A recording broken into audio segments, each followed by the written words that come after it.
राजकीय का अजून एक घमासान होणार आहे का महाराष्ट्रात?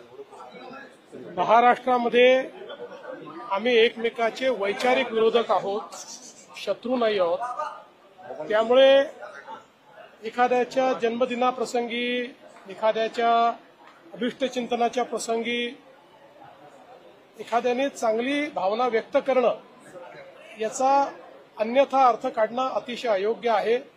किंबहुना महाराष्ट्रामध्ये एका चुकीच्या संस्कृतीला आपण कुठेतरी पुढे करतो आहोत का, असा याचा अन्य अर्थ काढून त्याचा मार्ग निघेल किंवा तसा त्याचा अर्थ निघेल।